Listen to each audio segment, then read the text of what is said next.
12월 12일 오늘 만나 성경 말씀은 욥기 34장 31, 32절입니다. 요버르는 하나님께 죄를 고백하고서 다시는 죄를 짓지 않겠다고 약속하신 적이 있으십니까? 잘못이 무엇인지를 일러달라고 하나님께 요구하시면서 다시는 악한 일을 저지르지 않겠다고 약속하신 적이 있으십니까? 아멘. 오늘 만나로 만나주시는 하나님을 기대합니다. 산산조각난 욥의 삶에 대한 엘리후의 입장이 계속 이어집니다. 욥의 다른 친구들과 마찬가지로 엘리후 역시 인생의 비극과 고난에는 이를 설명할 수 있는 신적 인과관계가 작동한다는 신념을 공유하고 있습니다. 욥 어르신, 하나님께 다시는 죄를 짓지 않겠다 약속하신 적이 있으십니까? 다시는 악한 일을 저지르지 않겠다고 그분께 약속하신 적이 있으십니까? 엘리후의 기도를 저는 수사적 신앙 언어라고 부르고 싶습니다.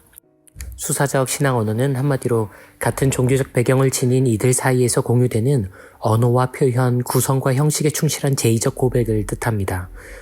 수사적 신앙 언어는 그 신앙 공동체 안에서 늘 말이 됩니다. 수사적 기도가 가진 가장 큰 힘은 같은 신앙의 배경을 공유하고 있는 이들이라면 대부분 받아들일 법한 일종의 제의적 공통 언어를 지향한다는 점에 있습니다. 그래서 함께 모여드리는 예배의 기도문과 찬양, 신앙 고백은 일반적으로 수사적 엄밀성에 충실합니다. 나아가 예배의 언어이기에 현실과 상황을 있는 그대로 표현하기보다는 이상과 소망을 담은 과장된 표현들이 종종 용인되기도 합니다. 이는 수사적 신앙 언어가 종교적 의미의 시라는 점을 우리에게 알려줍니다. 길게 설명했지만 우리 대부분은 수사적 신앙 언어를 잘 알고 있습니다.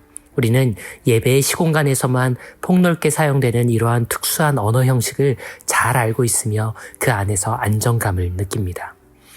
엘리후가 욥에게 강요하는 기도문은 이런 수사적 신앙 언어의 전형입니다. 엘리후와 욥은 적어도 표면적으로는 같은 신앙의 배경을 갖고 있습니다. 그들의 기도와 탄원이 향하는 대상은 온 우주와 모든 시공간의 근원이자 주인이신 하나님이시지요. 이 기도는 신앙을 가진 이들에게 호소력을 지닌 한마디로 참 말이 되고 납득이 되는 기도입니다. 다시는 죄를 저지르지도 악을 반복하지도 않겠다는 약속은 신앙인들이 진정한 회개에서 궁극적으로 도달하기를 바라는 바이지요. 그리고 바로 그렇기에 이 기도는 수사적 신앙 언어가 됩니다. 이 약속을 고백하는 진정성과는 별개로 이런 종류의 약속은 그 어떤 인간도 지킬 수 없기 때문이지요. 이 수사적 신앙 언어는 마치 오늘날 우리가 예배에서 나의 생명마저 한 방울도 남김없이 드립니다. 십자가만 바라보고 세상으로는 결코 돌아서지 않겠습니다의 찬양을 고백하는 것과 같습니다. 이 고백들은 참 말이 되지만 오히려 그렇기에 우리의 객관적 사실과 구현될 구체적 현실을 기술하고 있지 않습니다. 다만 이렇게라도 고백해서 도달 불가능한 바로 그 이상을 지향하고 노력하겠다는 우리의 다짐을 올려드리고 재확인하는 것이지요. 예전에 충실한 수사적 신앙 언어가 있다면 다른 한편으론 인간과 일상의 현실을 함축하고 있는 탈형식적인 신앙 언어도 존재합니다. 이를 실존적 신앙 언어라 부를 수 있을 것 같습니다. 실존적 신앙 언어는 인생이 경험하고 통과하는 과정에서 창발하는 비규범적인 내밀한 고백입니다. 구체적인 예를 들자면 아직 예배와 전통에 익숙하지 않은 어린아이들의 형식을 벗어난 기도나 시편에도 종종 등장하는 증오하는 이들을 향한 날것의 언어가 담긴 저주의 기도 등이 있습니다. 수사적 신앙 언어가 일종의 시이자 운문이라면 실존적 신앙 언어는 일기에 가까운 산문이라고 할 수 있겠습니다. 그리고 우리가 읽고 있는 이 책의 주인공 욥의 가슴과 입술에는 바로 이 실존적 신앙 언어가 맺혀 있습니다. 실존적 신앙 언어만이 더 진솔하고 나은 고백이자 우월한 기도라고 착각해서는 안 됩니다. 오히려 두 신앙 언어는 서로에게 기대어 있고 양자를 오고 가는 과정에서 우리의 신앙 언어들은 비로소 고유의 의미와 신비에 도달합니다. 예배가 없는 영성은 방향을 상실하며 인생을 모르는 기도는 공허할 수밖에 없습니다. 우리는 아름다운 시와 찬미로 함께 노래하면서도 동시에 은밀한 중에 들으시는 분을 신뢰하며 진심의 기도를 올려야 합니다. 수사적 신앙 언어와 실존적 신앙 언어는 공존해야만 합니다.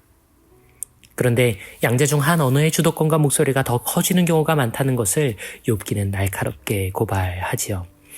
욥과 그 주변인들의 주요한 논쟁점은 수사적 신앙 언어와 실존적 신앙 언어 간의 충돌입니다. 그리고 그 친구들의 숫자에서 보이듯 많은 경우 수사적 신앙 언어의 우위가 실존적 신앙 언어를 압도합니다. 앞서 말씀드린 것처럼 수사적 신앙 언어는 보다 폭넓은 사람들이 공유하는 공통 언어의 역할을 하기 때문입니다.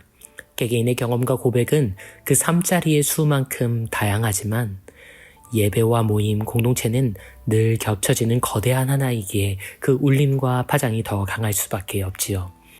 예배와 모임에 성실하고 충실한 그리스도인일수록 실존적 신앙의 자리에서조차 수사적 신앙 언어만을 구사하는 경향이 생겨납니다.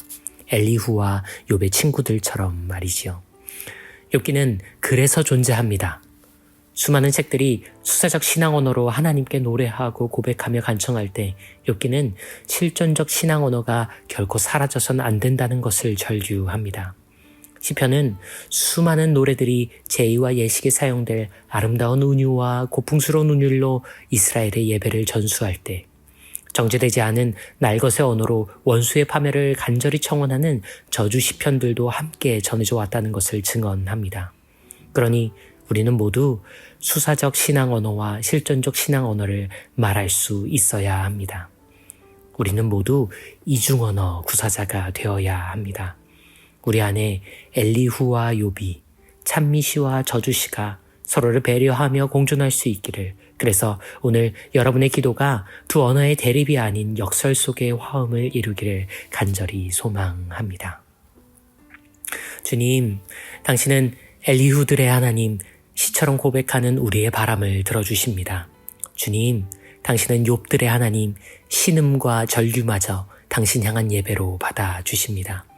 오늘도 두 언어 모두로 당신을 찬미합니다.